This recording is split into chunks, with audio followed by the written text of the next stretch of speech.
Hey friends, I have my matcha here. I have a little bit of makeup on. I'm not in my pajamas, so I feel like things are looking up for today. So I thought that I would come on here and talk a little bit about journaling and how to get started, especially if you are not a journaler.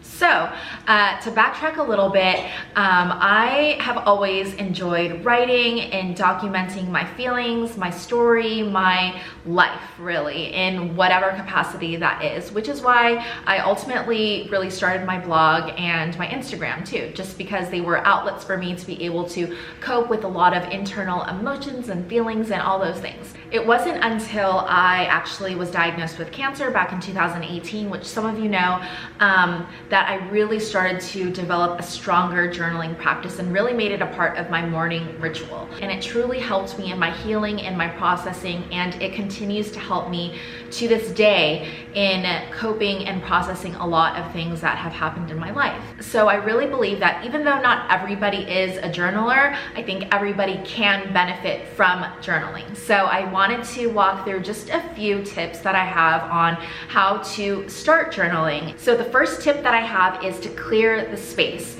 And I mean this in a physical sense. So if you are planning to do some journaling in bed and you have leftover clothes from the night before on your bed, if your bed isn't made, if you just have a lot of clutter around, I suggest cleaning that up. If you want to start journaling at your desk, let's say, and you have a half full cup of coffee from the day before, if you have extra paperwork, if you have your bank statements and things like that that are maybe more stressful for you, clear that up.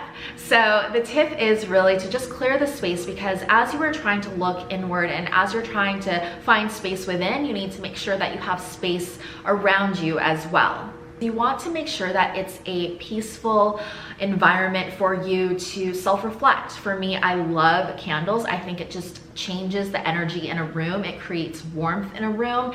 And that's something that I always do every morning whenever I do start to journal. Tip number 2 I have is be consistent. Find a time of day that works for you and be consistent with writing during that time. So for me, I love journaling in the morning. It's something that wakes my brain up. It gets me to sort of brain dump any thought that I have from the night before, from an experience I'm currently going through, whatever it is, it kind of helps refresh and reset my mind so that for the rest of the day, I feel like there's less mental blockage and there's something emotionally that I have worked through. But if morning doesn't work for you, maybe it's during lunchtime, maybe it's right before bedtime, whatever time works for your schedule, just be consistent with it. That's the most important thing. So step number 3 is to set aside a set duration of time. So not only is it important to be really consistent with the time of day, for me it's the morning like I just mentioned, but it's also really important to set aside an exact time frame, because if you're only journaling for, let's say, a minute and then you're like, okay, done, things are good, that doesn't really give you enough time to be able to self-reflect properly. So I suggest setting aside 10 minutes to do your writing, and maybe you're done in a minute, but I say if you set that 10 minutes aside, then you have those 9 minutes to just kind of sit there, think if maybe another thought, another feeling, another emotion, another memory, and just write that down. The 4th tip that I have is to use guided journal prompts, especially if you're new to journaling. I think it's really important to have some frame of reference or some sort of grounding or a direction in which to go into. So I actually have 14 prompts that you can download at my website, and I'll leave it in the description.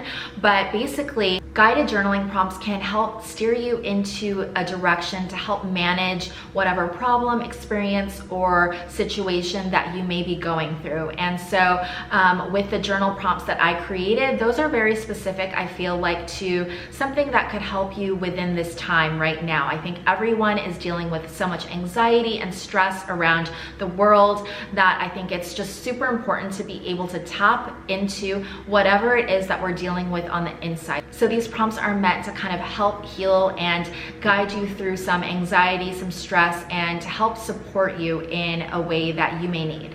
And the most important tip that I have when it comes to journaling is to not judge yourself. Journaling is a judgment-free zone. It's an area where you can be kind to yourself, be gentle with yourself. There's no right or wrong way to journal. That is first and foremost.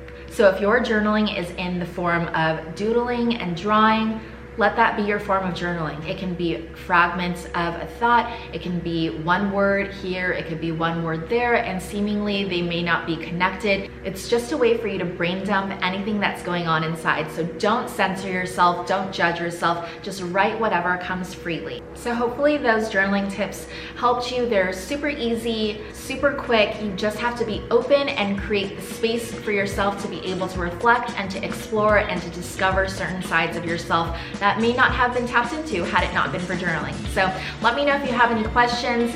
Otherwise, have a great day. Bye.